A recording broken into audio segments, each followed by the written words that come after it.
Welcome, everybody, to Pokesports Podcast, a competitive Pokemon podcast. I, of course, am Mike, and I play with one Pokemon on the field. I'm Kevin. I play with two Pokemon on the field. I have noticed over the past 7 to 10 episodes that you say that exact line with the exact same intonation every single time. You want to know exactly why? Why? It's because it was like the second and third time we did it, and I was listening back to it. I was like, "Hi, I'm Kevin. Play two Pokemon on the field," and I'm like, "Wow, I sound depressed."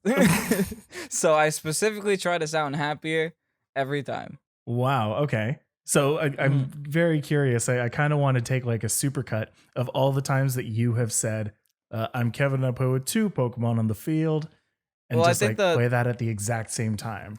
The best one was the first one. It was just like, "Hi, I'm Kevin. I play with two Pokemon." Is that That was right? like the first one ever. Today, Kevin, it is Easter Sunday. Welcome to Easter. Welcome to Pokesports. It is Easter time. Look at all these eggs. Look at all them eggs.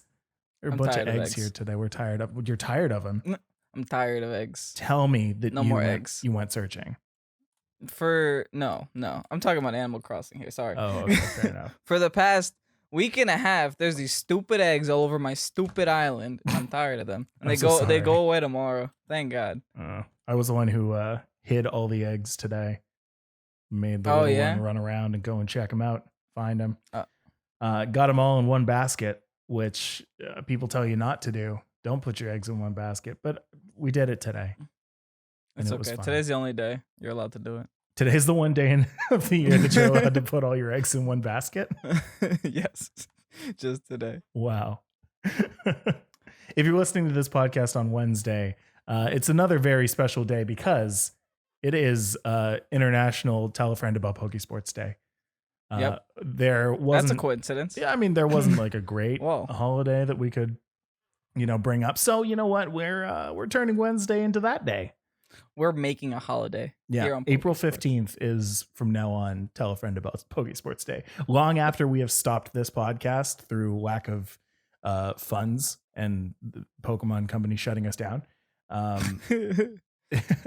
It will be the day that you are tasked with going to people and being like, hey, there was this podcast in 2020 called Pokesports.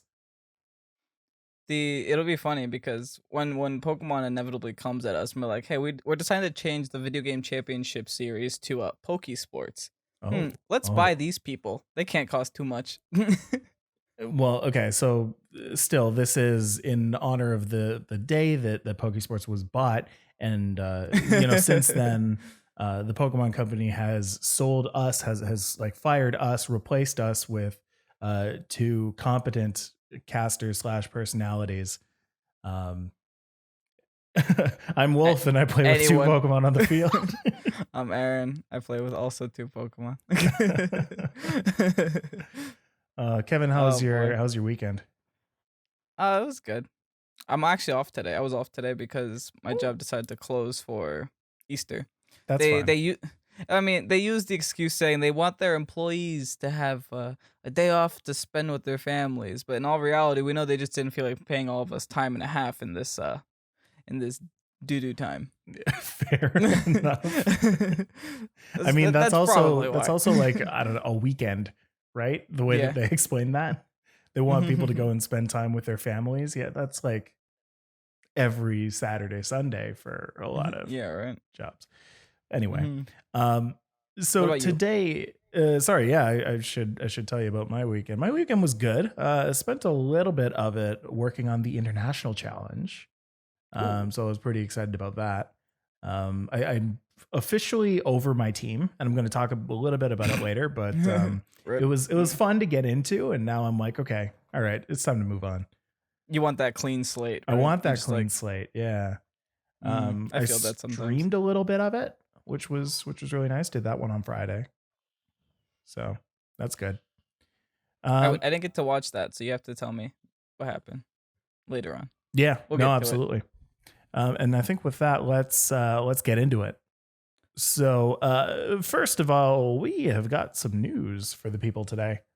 A lot of news, actually. Yeah, actually, there's a ton of news. I'm looking down the script here. It's like, whoa.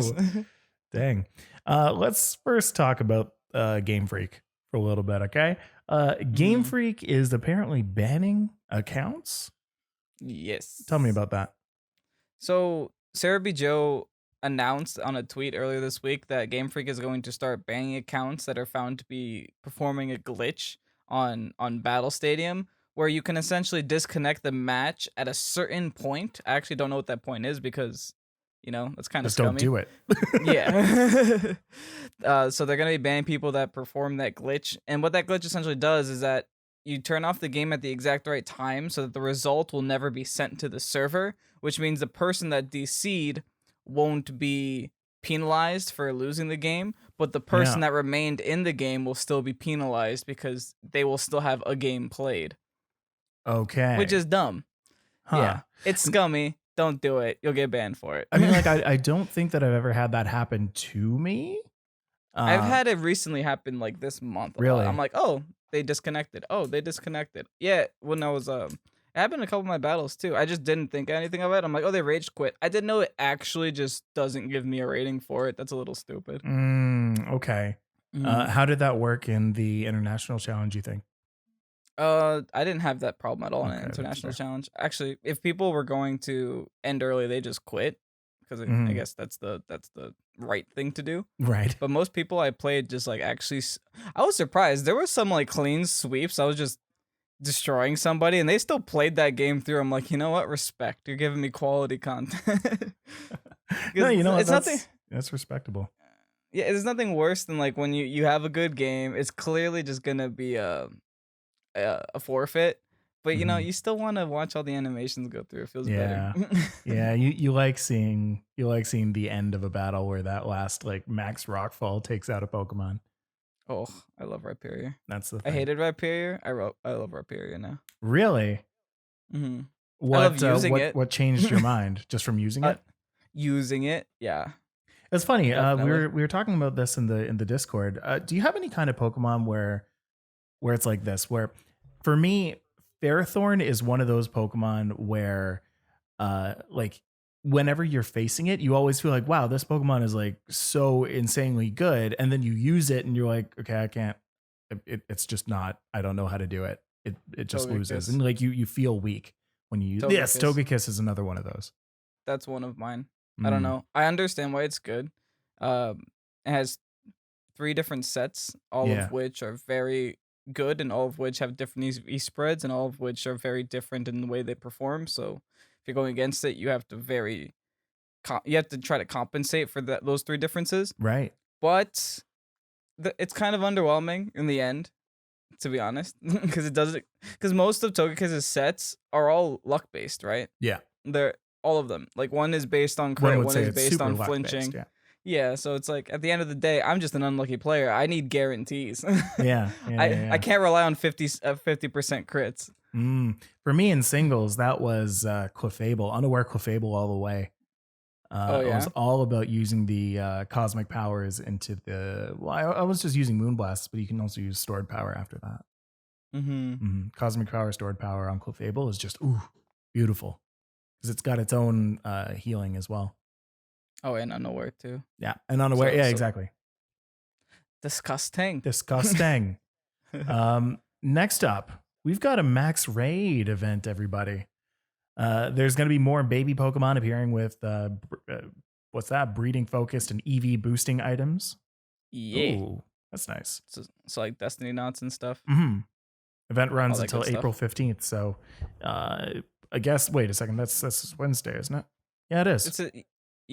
April 15th at like 11:59. Oh, so if you're listening to this on the day that this comes out, hurry up. If this is the first time you're hearing about this, if you get all your news from Pokésports, it only comes once a week, baby.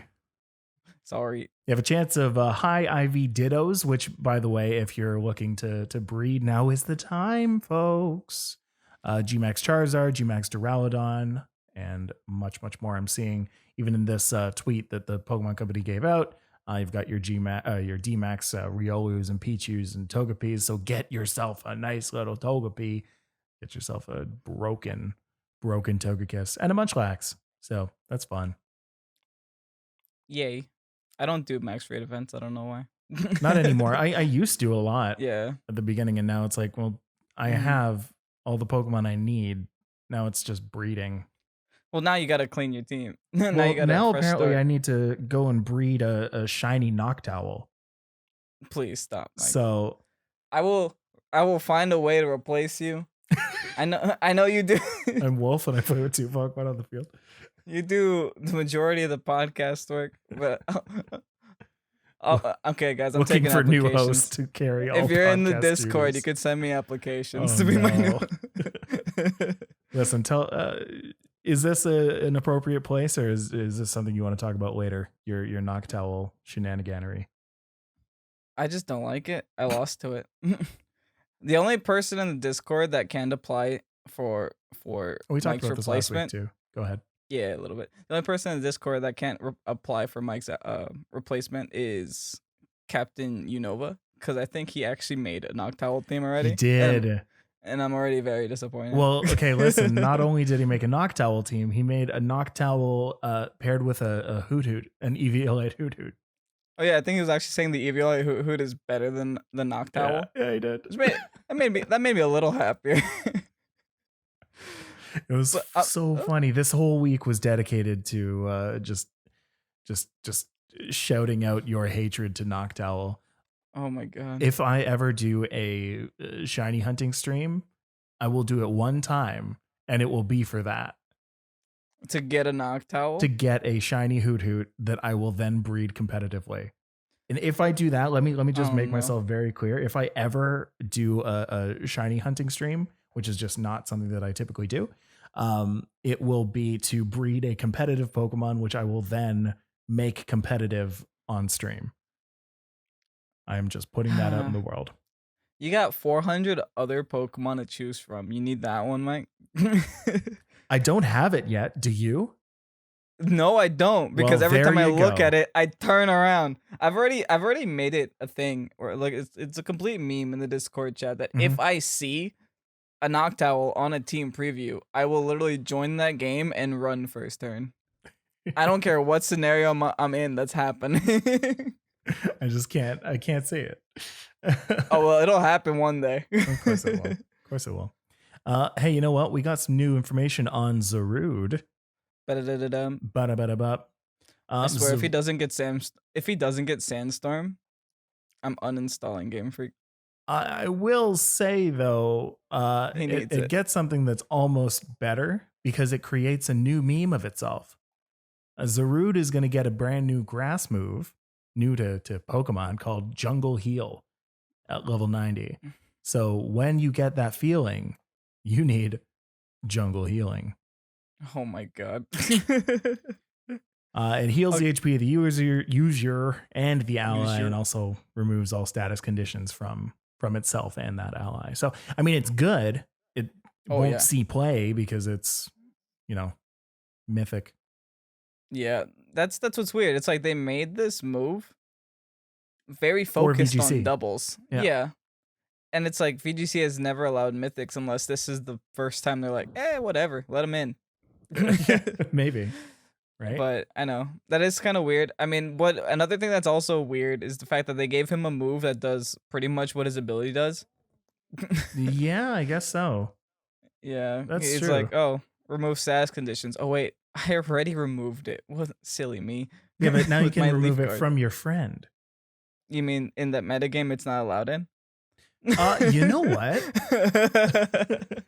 You're not wrong. However, I will say this weekend has been kind of eye-opening for me. I was watching Necra's stream, Rosemary Kelly, commentator of Oceania and many other places. We did a Pokésports Plus episode with her. Go check that out.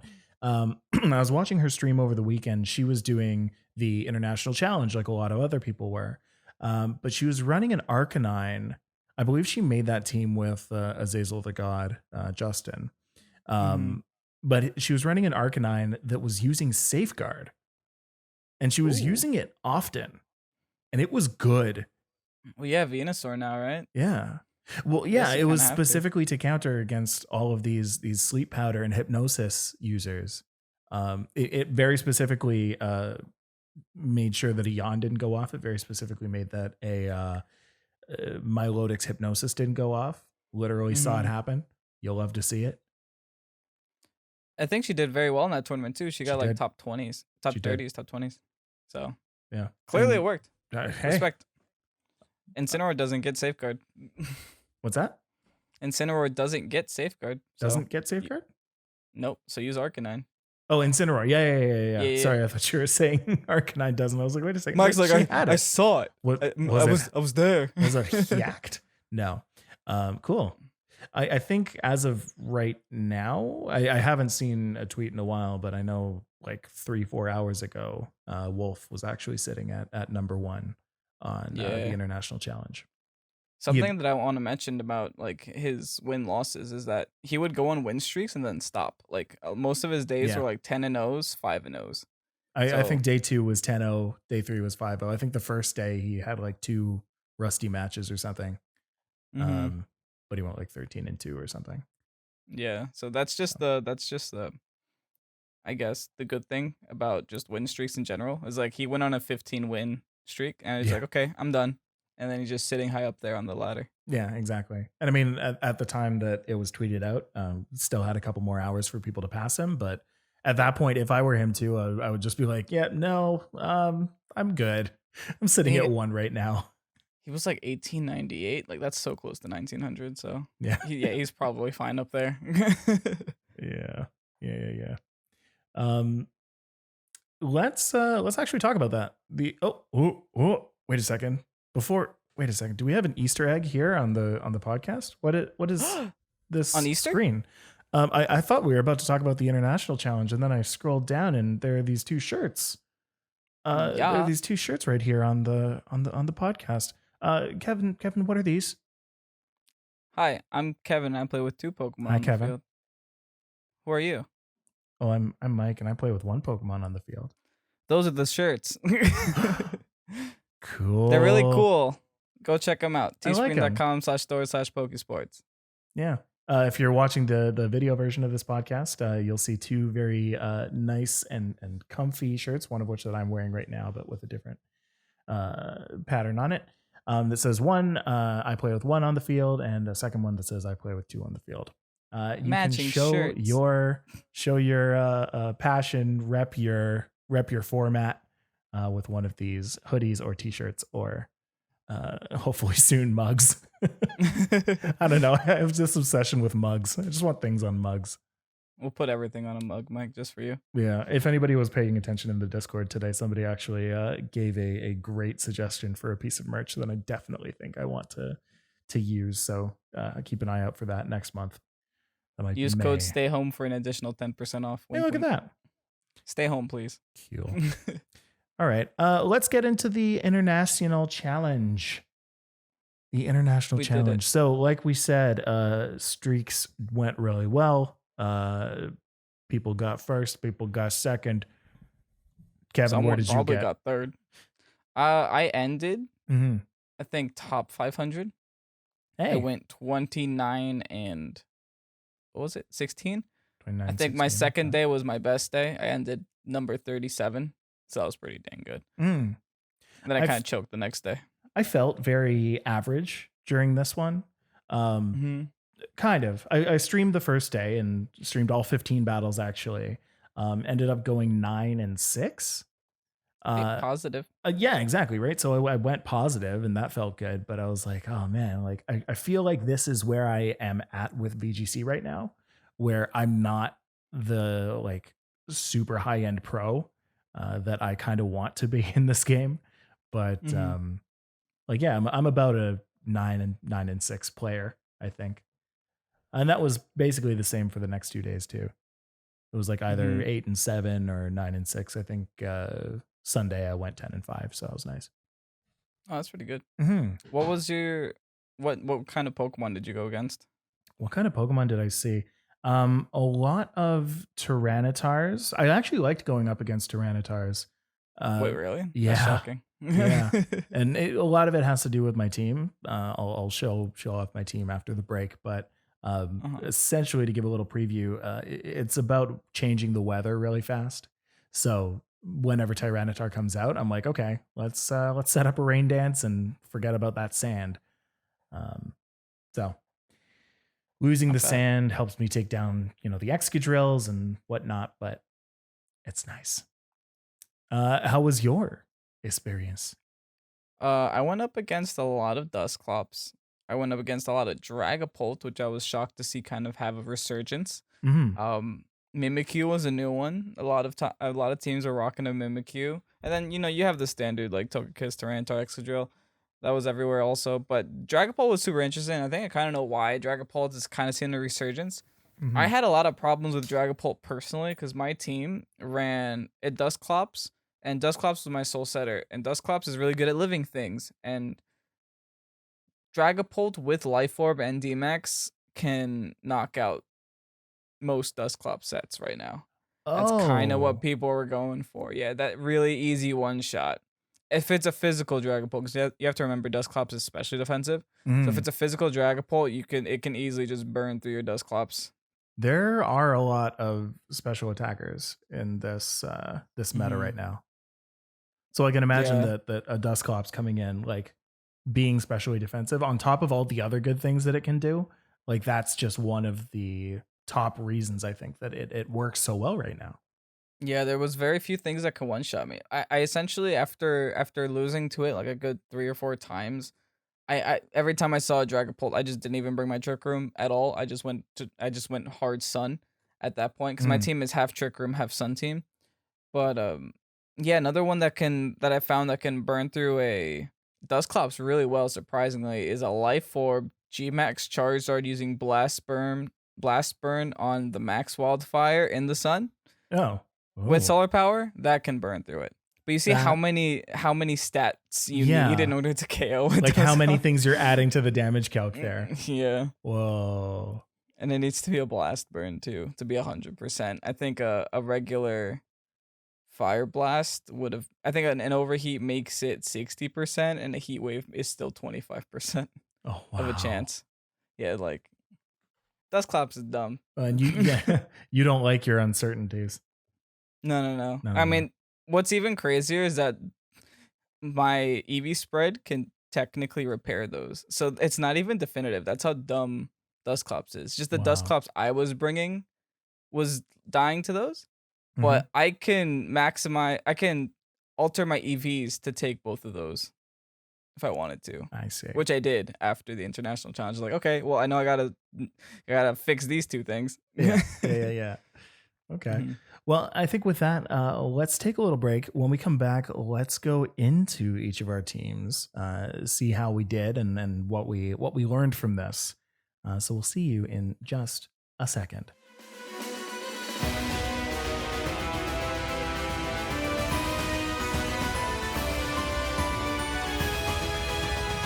Welcome back to Pokésports. If you're just joining us, we just had some weird technical issues. Intro didn't play at the intro, but it sure did play now. But you just got to commit, right? Intro, mid-roll, same thing. That's fine. It's fine. They're both notes. Exactly. So let's get into the results of this international challenge. I didn't before we went to break, I didn't actually talk about where I placed. I think I placed somewhere around like 2K to 1.5. I'll have to check in a little bit, but last time I saw it was around there. I don't know when people were playing. I don't know if they skyrocketed past me, but I was pretty proud about my placement because I think that is probably the highest that I've placed in an international so far between this one and the last one. And certainly not in a real life competition. See, I wish they would tell how many total entries there are. Yeah. Then I can compare it. I don't know why they don't. Or I want to know how good to feel. That's something that they can easily fix. Is like, just tell me how many people are in Master Ball tier so I know how much better I am than others. That would be a constantly changing thing. Like even if they showed us like at the end of the season. Yeah, that'd be nice. At least I know where I placed by the end. Exactly.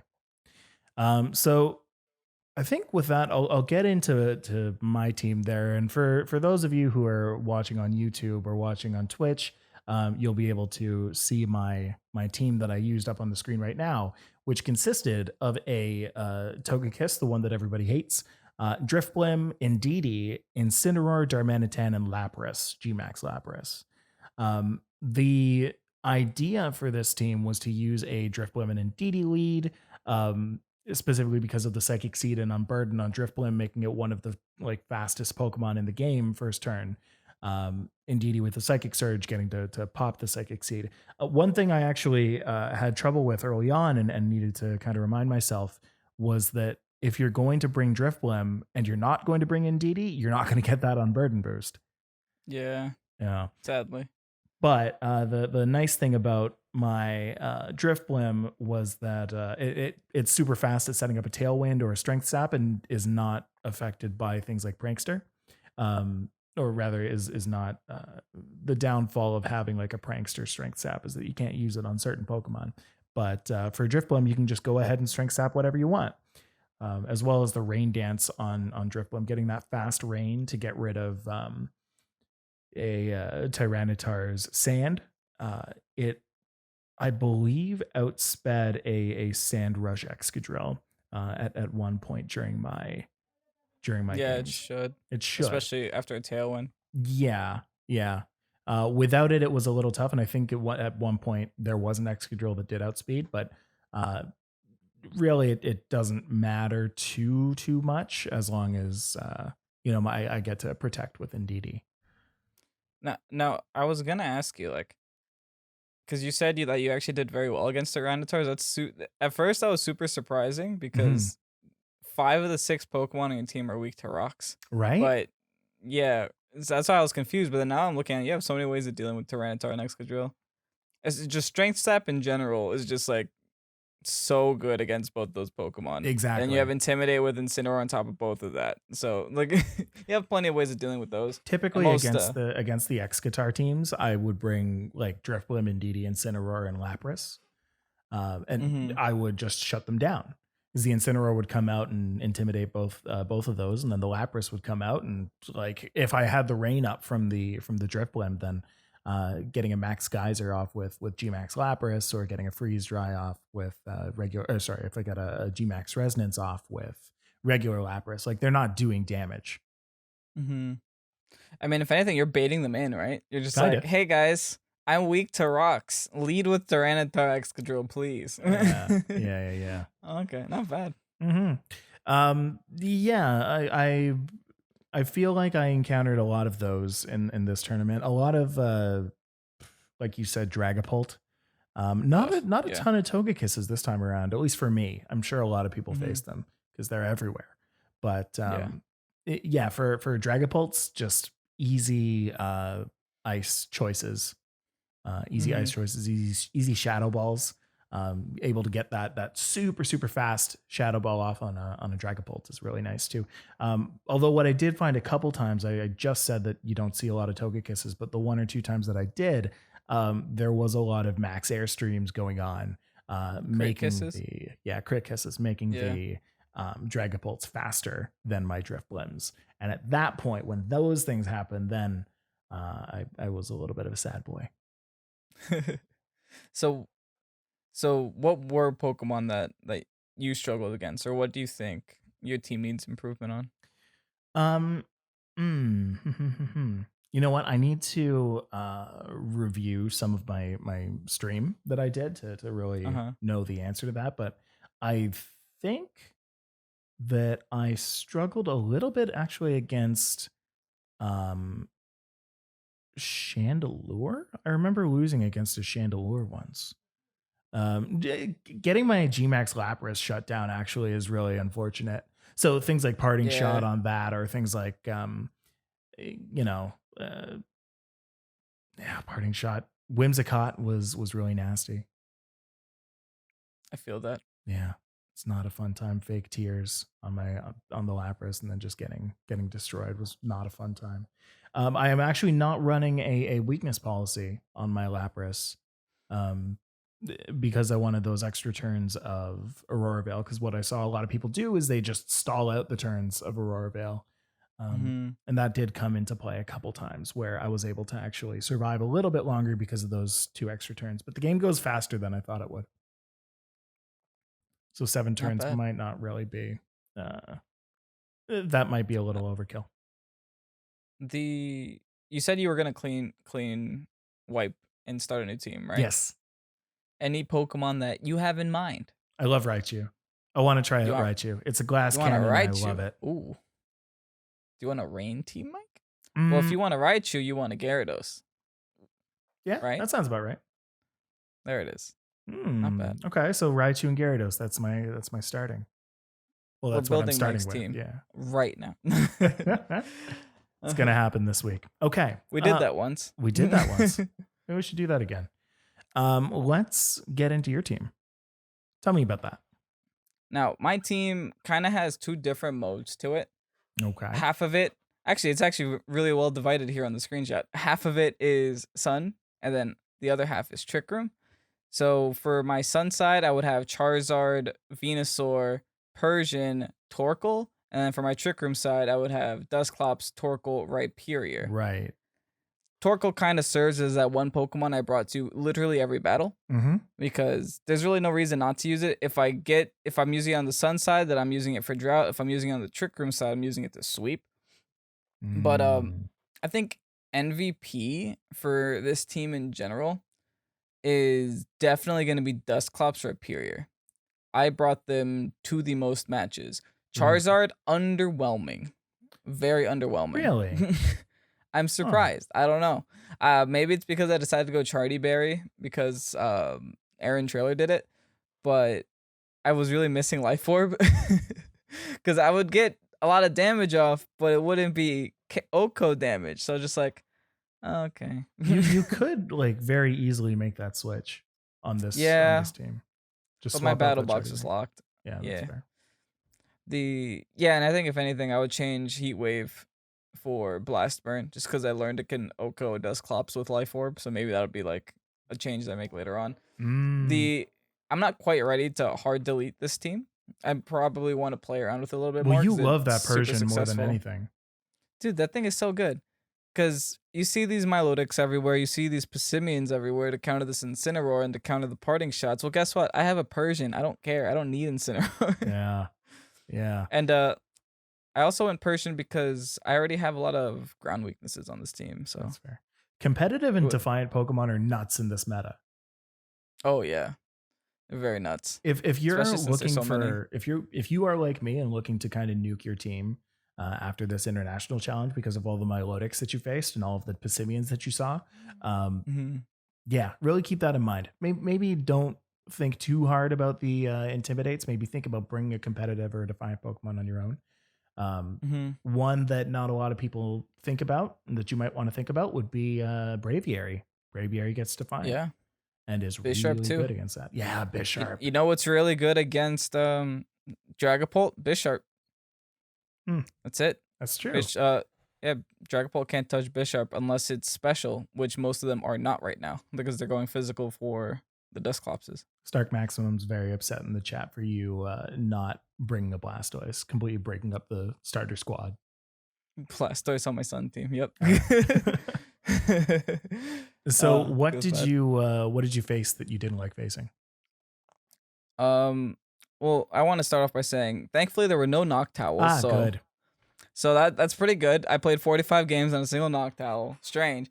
I did go against a couple of weird things. I went against a Wishy-Washy and a Trevenant. That was weird. I went against 2 Vikavolt, so shout out to Ryan. There you go, Ryan. Someone's using it. Oh. Yeah, but no Noctowl, so nothing really gave me that much problems. I'm just kidding. Dragapult was a big one. Noctowl will just sweep me as a person. Yeah, Dragapult was a big one. Mimikyu gave me a lot of problems because Mimikyus have Wood Hammer, and I don't like Wood Hammer, especially if my sweeper is Rhyperior. And then what was your end result again? I peaked at top 37 on day 2. I ended Ooh. top 500 with 29 and 16 win-loss. Ooh, that's not bad at all, actually. Yeah. Congratulations. I blame the fans What? for choking because I only started doing bad when I started streaming, so it's everyone else's fault. I see. You got locked into entertainer mode. It's such a different mindset, dude. I'm not even kidding. Oh no, it's like, I agree. If you're talking about what's happening, you forget what's happening. Yeah. As much sense as that makes. Yep. Oh, I'm making this bigger. I shouldn't. There we go. But yeah, that's the team. If you guys want to try it, watch the YouTube VOD. We have the rental code there.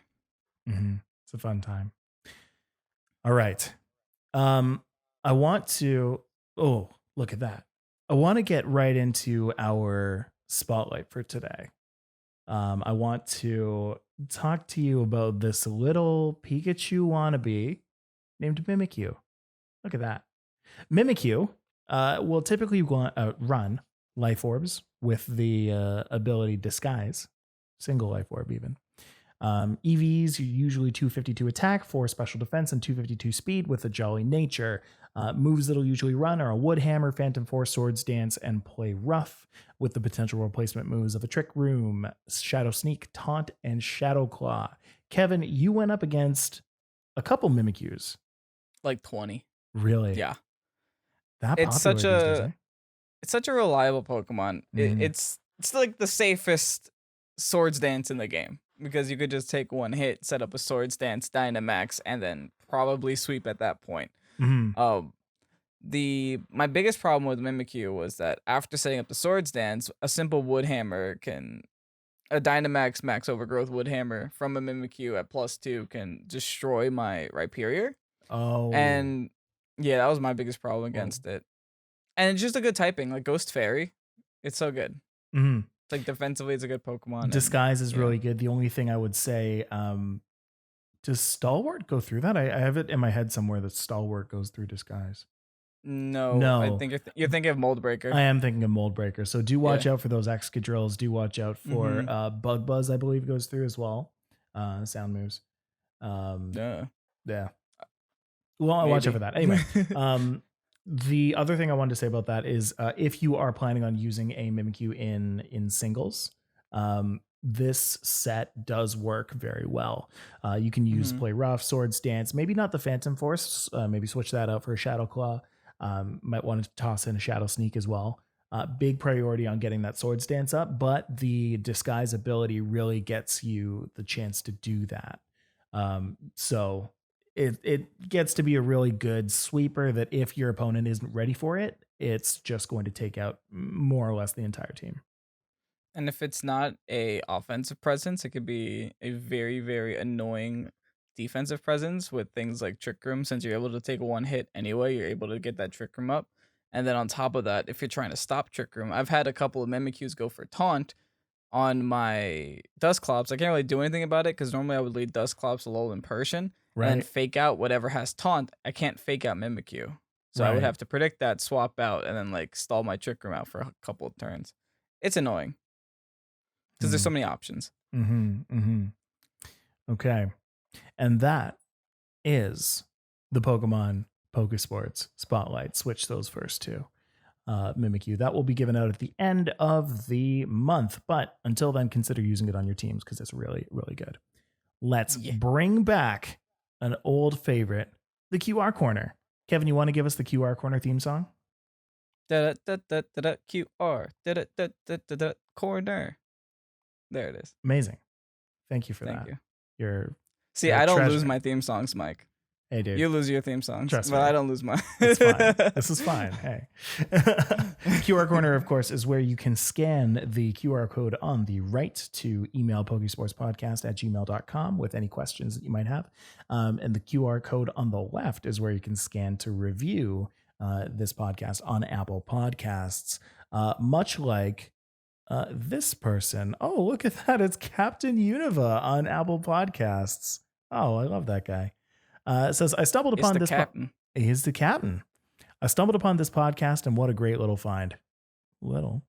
I listened to a couple of episodes and headed straight to their Discord. Thank you. One of the best communities I've found for competitive Pokemon. Seriously, keep up the great work, guys. I'll catch y'all on the ladder. Catch us on the ladder. Catch us outside, inside on the ladder. Just leave that Noctowl behind, please. If you want to have an actual battle with me and you don't want me to run, leave that Noctowl. Captain Unova is the one that made the Noctowl team. That's true. Yeah, that's true. I actually have a couple questions from Twitch as well. You ready for that, Kevin? Let's go. Okay. Stark Maximum, friend of the podcast, love you, says, sorry to bother you guys for a potentially obvious question, but I've been wanting to build an Excadrill T-Tar team for a while now, but I have no idea where to go beyond that. For some reason, I struggle to find guides that aren't just, here's the one team I built. Do you guys have a suggestion as to what synergies I'm supposed to be looking for on an Excadrill team? So he's not asking for specific Pokemon to use, but he's asking for themes. What are things that you need to look out for when you're building an Excadrill team? When building an Excadrill team, what's really cool about Excadrill and Tyranitar, and what's really cool about this meta is that you don't have to really commit your whole team to being good in sand because you can change the weather whenever you'd like. But pretty standard Pokemon that are good with T-Tar Excadrill are things that don't touch the ground. So things like Togekiss, things like Rotom, because Excadrill, especially right now, after watching Menino Jardim's or Eduardo Cunha's like team in the Champions Cup, he was running Swords Dance Excadrill. You can run Swords Dance Excadrill. That's a +2 on a base 135 attack Pokemon with Adamant, probably going for like an EQ. So you don't want to hit your own Pokemon with that. So what you can do is, switch into a Levitator, switch into a flying type Pokemon like Togekiss, like Rotom Wash. Or another option for like just the sand in general is Safety Goggles Incineroar, which is something not a lot of people are using. Safety Goggles Incineroar. Yeah, it's actually really good, especially if you're going against a Venusaur. Venusaur wants to sleep powder you. Guess what? You're not going to sleep, and you're flare blitzing that Venusaur. That Venusaur will go down. Interesting. And then you won't take sand damage either, which is just a nice little add-on. Yeah, so I mean that's another thing to think about too. Just safety goggles on not just Incineroar, but like any Pokemon really. Like think about what Pokemon would do well enough without its item that can benefit from not losing that HP in the sand. It's basically like putting a leftovers on a Pokemon. So any Pokemon that has leftovers currently, maybe you can just toss that on. And another thing about like being on a sand team, don't run Focus Sash unless that Pokemon is immune to sand. That's a beginner's mistake. Don't do it. That's like running a Psychic Terrain with a fake out Pokemon on your team.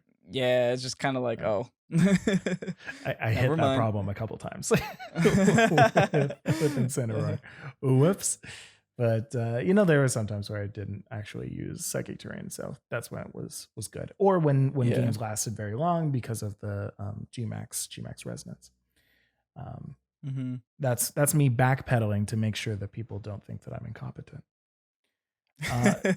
Dates Soar 19 says, with VGC 2020 pretty much canceled, do you think that we'll get a raft of official and unofficial tournaments? Yeah, absolutely. I think that we're going to get a lot more unofficial. Tons more unofficial. A lot more unofficial than official. Yeah. I think Pokemon. A lot of people seem to be stepping up to that plate right now. Yeah. Well, I mean, right, like Beast Coast, Champions Cup, Rose Tower, to name a few. I'm sure there are going to be more. I'm sure there are more that I'm just not thinking about right now. Or lesser known. Yeah. That'd be a good episode too. Just like talk about a bunch of like just what's out there if you want to still play competitive. Keeping it alive. Speaking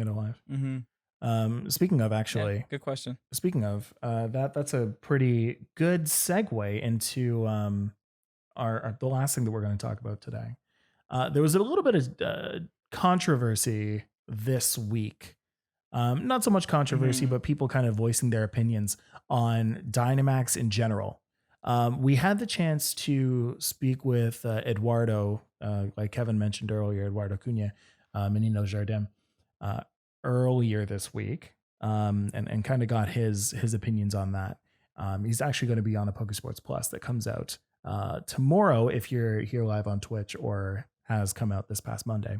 If you're listening on Wednesday, he mentioned that this reminds him a lot of when Mega Kangaskhan was a thing back in Gen 7, Gen 6 as well. 6. Yeah. But people kind of figured out a way around that. And it doesn't kind of seem like that's happening. Like nobody's really figured a way around the major mechanic of this game. Because sometimes it's just incredibly broken. Especially with like weakness policy Dynamax, like that combination in general is just a little silly. Yeah, that's true. Yeah, that extra HP. And like I've been saying this since like the first 2 weeks of this game, that like Dynamax is just like 3 extra things too far. Like the double HP, great. The empowered moves, great. The unflinching, great. All on their own. If there was like 1 or even 2 of those 3 things for Dynamax, that would be great. But they decided to just make it like a massive kaiju fight. Everything. Yeah. I think what Eduardo did suggest in order to balance it out, if they're going to be using it for the next generation of games or like this game later on down the road, is like you got rid of choice band, choice scarf, and choice specs along with guerrilla tactics, but you didn't get rid of weakness policy. Like all items should just disappear. If you're gonna have super empowered hyper beams, you don't need an item for it. Yeah. Because then you get stuck in a situation with like a Life Orb, Charizard, Solar Power in the Sun, Max Wildfire. Like you get those Pokemon. Like we don't want those anymore. But yeah. And like that would remove the whole Rhyperior problem. No weakness policy. Rhyperior is not a threat unless it has weakness policy. That's true. It also kind of removes the need for items like Focus Sash. Like if you have a Pokemon with double the HP, why are you going to bring an item that leaves it with 1, right? Like, so there's no point in having it in the first place. So you might as well put in another item. But hey, I don't know. Oh, you know what? There's one other thing, and thankfully the people in the chat mentioned this. Pikalytics now has a team builder that they're working on. They kind of did before, but like they're really working on it right now. Griffin, he's really working on it right now. It looks good. Yeah, it looks very clean. Griffin has like a way of making things look so simple. Yeah, you said that too. Yeah, still have everything you need all in like one tiny little box. It's perfect. I'm really excited to be messing around with that. I think there are a couple things that like just looking at it could be added to that to really make it like really good. I think if anything, if I could give any kind of suggestion, is like if you start by looking at the Maryland team builder and see some of the things that accomplishes, like show you your weaknesses and show you your synergies. I think that's a good place to look too. It's just hard to make that as like minimalist aesthetic as Pikalytics is. But, yeah, definitely. What I do like about it is that you're actually able to add the item, add the nature, and then all of it will get like suggested to you, and along with that, it'll suggest the suggestions that Pikalytics has already up that other people will use along with it. So it's just a way to make using Pikalytics a little bit easier, actually. So I'm totally down for it. And he's actually streaming the coding of it. If you guys are like that was pretty cool. Yeah.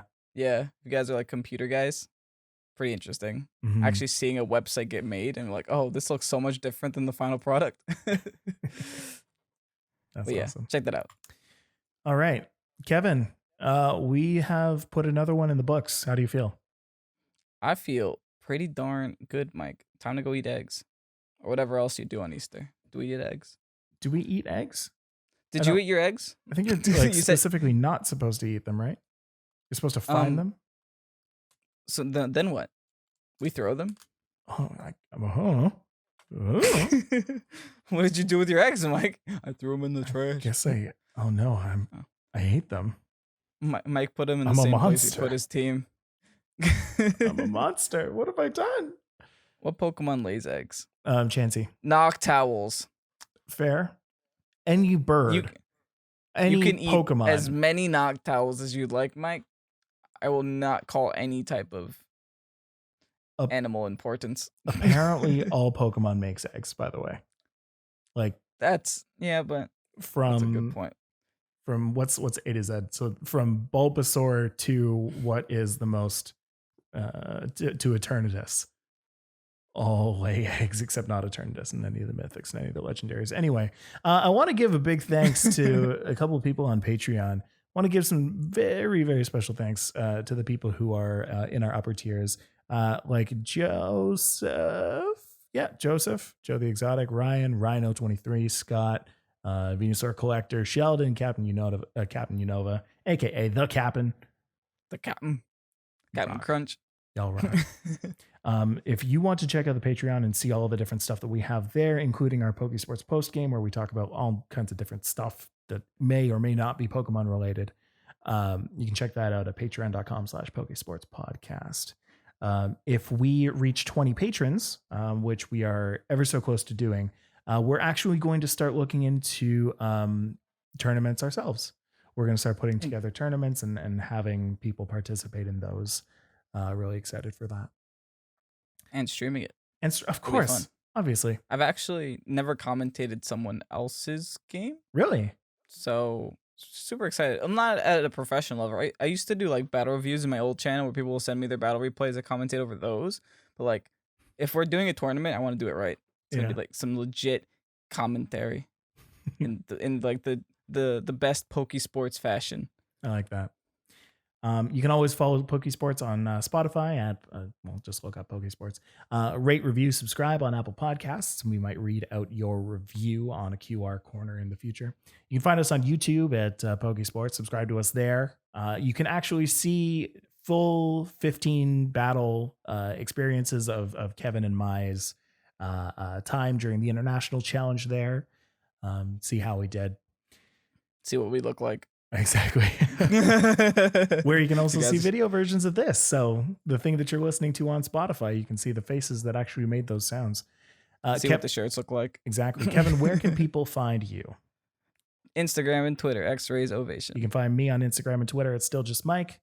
A couple other places that we haven't mentioned yet. Pokesports Pod on Twitter. We like to keep in touch with people there. And then Pokesports Podcast on Instagram. We like to post pictures there every now and then. Yeah, cool. So Kevin, like I said, we're done. We did it. You can take a breath. You can take a break. Not that much. We need to conserve that oxygen, dude. Oh, true. We don't know how long we have it for. Oh. Have you tried breathing through a face mask? It's a terrible experience. I'm breathing more carbon dioxide. Are we on the peach yet? No, we haven't. What are you talking? How have we ended this? We're not on the peach. Well, guys. I'm going to end it with this, though. Let's go. Go. Stark in the chat. You're a good friend. The way that you absolutely went off about how Pokemon lay eggs was masterful, and I love it. He says, what Pokemon lay eggs? All of them, in all caps. Goes into an all caps rage. Have you been to the daycare lately? It's eggs all the way down. We'll see you next week, everybody. Bye-bye. Bye.